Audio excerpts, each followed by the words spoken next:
Ukrainian authorities eventually admitted the ghost wasn't a single pilot. It was a collective symbol for an entire brigade. But for weeks, governments, news outlets, and millions of people online treated him like a real living ace in a cockpit. That's not just a war story. That's a blueprint. Because the same machinery that built the ghost of Kyiv, recycled footage, a single government tweet, and pure desperation, is being used right now to hide something else entirely.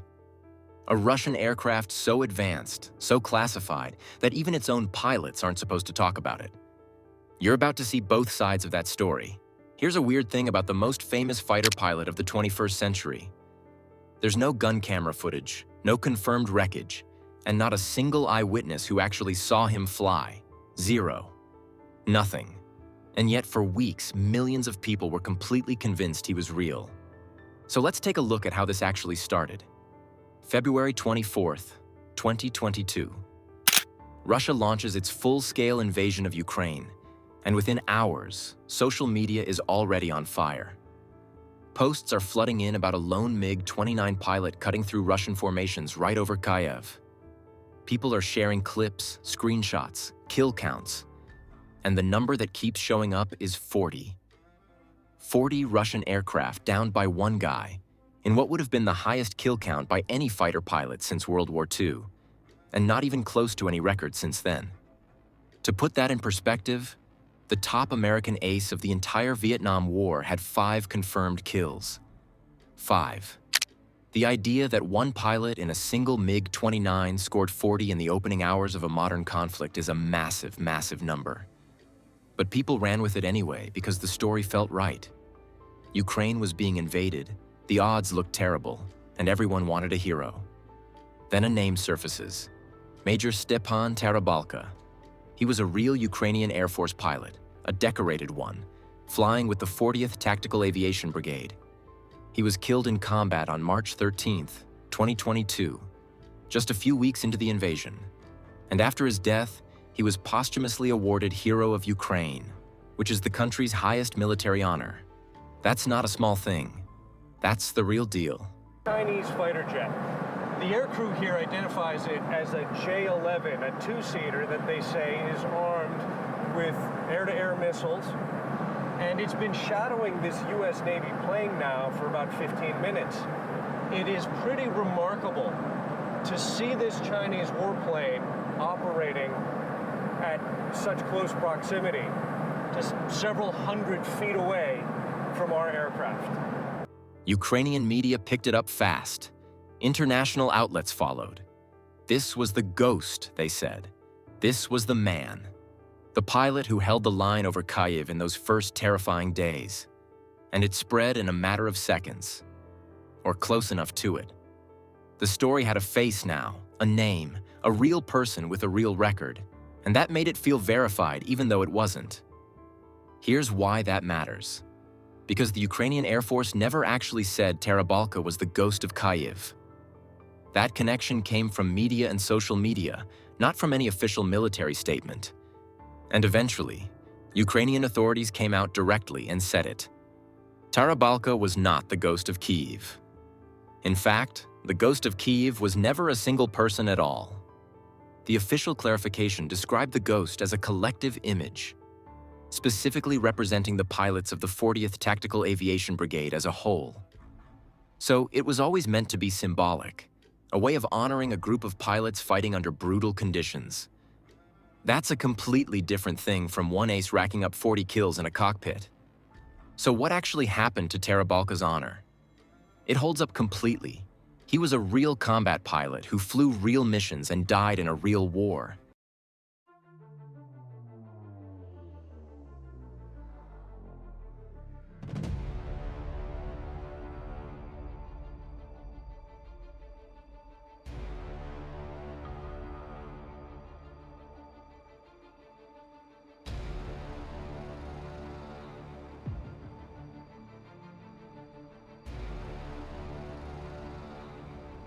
The Hero of Ukraine award was for him specifically, for what he actually did. The problem is, the ghost label got stapled onto him by outside sources, and by the time anyone issued a correction, the myth had already gone worldwide. And what made it spread so fast wasn't some coordinated push from the Ukrainian military. It was a handful of posts from accounts with big followings, some footage that looked convincing enough on a phone screen, and one very basic human need: the need to believe that somebody out there was winning. When you're watching a country get invaded in real time, a lone ace in a fighter jet is exactly the kind of story your brain wants to be true. And that want is powerful enough to skip right past the part where you check if any of it actually happened. So, the footage. Let's take a look at what was actually circulating, because some of it is genuinely wild.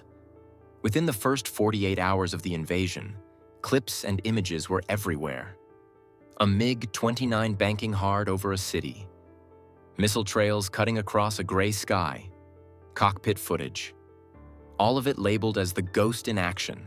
Millions of views, millions of shares, and almost none of it was real. One of the most viral videos was footage from a PC game called Digital Combat Simulator.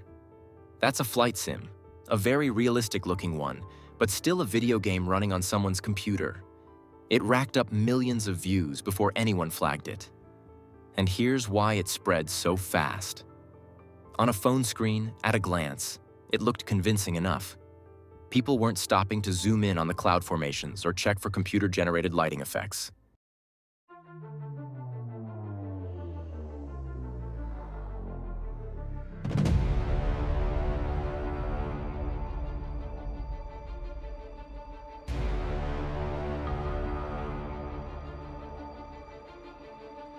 They just saw a fighter jet and shared it.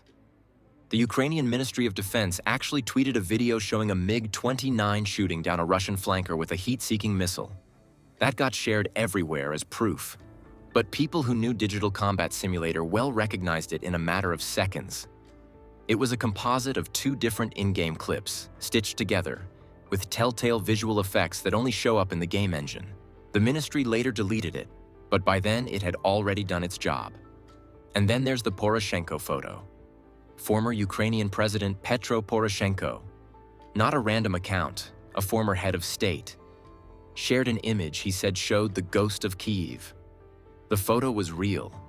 It showed a pilot in a cockpit, which sounds like it checks out. But a reverse image search showed the photo had actually been posted by the Ukrainian Defense Ministry nearly 3 years earlier. It was from a test flight with a new helmet. Nothing to do with the 2022 invasion at all. So a former president was amplifying a 3-year-old test flight photo as combat evidence. Major outlets picked it up, and millions of people saw it as confirmation. There was another image going around showing a pilot with a Ukrainian flag in the background. Looked legit. But image analysis found alterations around the pilot's head, the insignia, and the flag itself. A reverse image search traced the original back to Canada. Different pilot, different arm insignia, no flag, and a gray maple leaf on the aircraft. Someone had edited it and reposted it as Ukrainian. That's not organic myth-making. That's active manipulation, and it worked.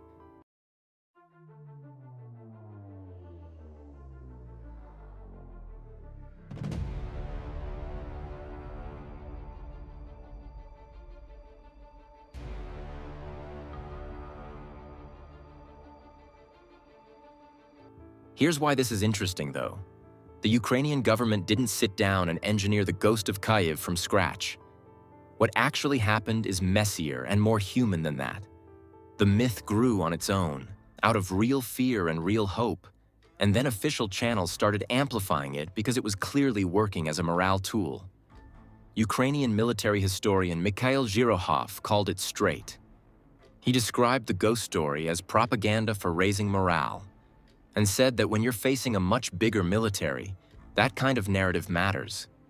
He's right. It does matter. But that's separate from whether it's true. Wartime symbols have always existed. There's nothing new about that. What's different now is the speed. A tweet from a big account can become a BBC headline in under 6 hours. There's no cooling off period, no editorial pause, no moment where someone says, wait, let's check this. The algorithm rewards emotional content, so emotional content moves faster than anything else, including corrections. And that's the real problem.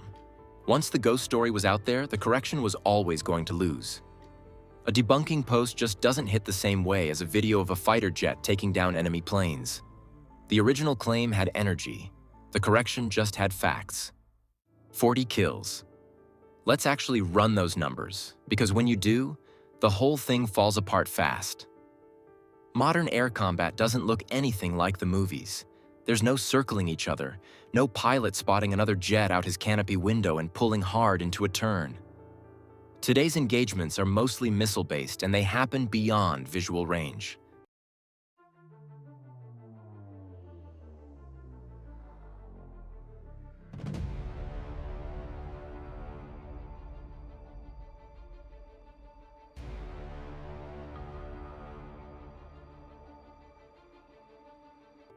A pilot gets a radar lock, fires, and the whole thing can be over in a matter of seconds, sometimes without ever seeing the other aircraft at all. So already, the image of one lone pilot weaving through Russian formations and picking off jets one by one doesn't match how any of this actually works. Then there's the hardware side of it.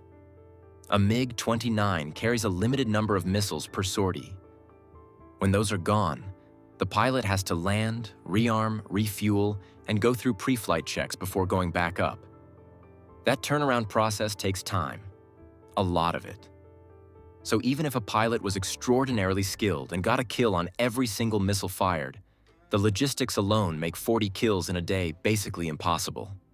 You just can't cycle through sorties fast enough for the number to work.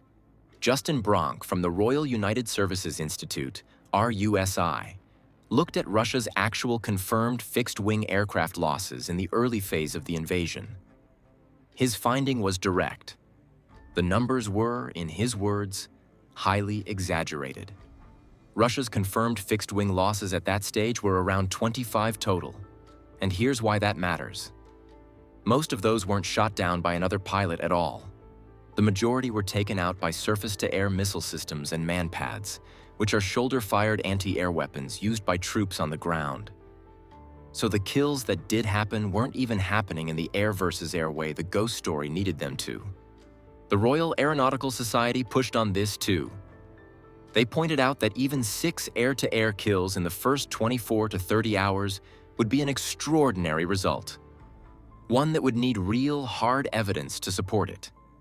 Things like wreckage locations, HUD footage, radar logs. None of that ever came out publicly. And the Society made another point worth sitting with. Since World War II, the trend in air combat has been steadily moving away from high individual kill counts. Fewer aircraft in the sky at once, faster engagements, and integrated air defense networks have all made the lone ace with a massive score basically a relic of a different era.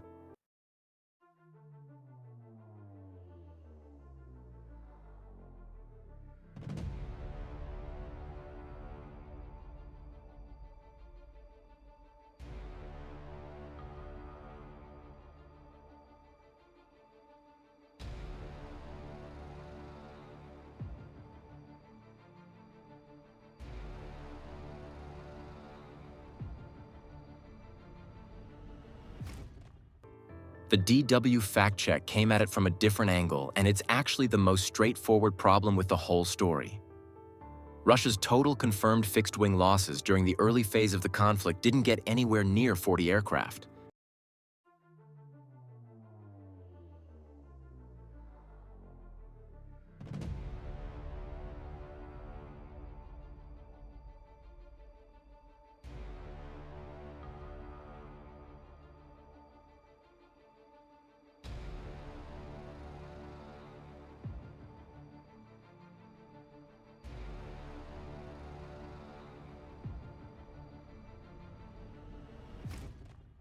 So even if you set aside everything about missile counts and turnaround times and air defense systems, even if you ignore all of that, the number of planes the Ghost supposedly shot down was higher than the number of planes Russia actually lost in that period. The math doesn't work on the most basic level. And modern air defense systems are doing most of the heavy lifting in a conflict like this anyway. SAMs, radar networks, ground-based man-pads. These are the things actually thinning out an enemy air force. Crediting those kills to a single pilot in a single cockpit misrepresents how air power works in 2022. It's a networked, integrated system, not one guy versus everyone.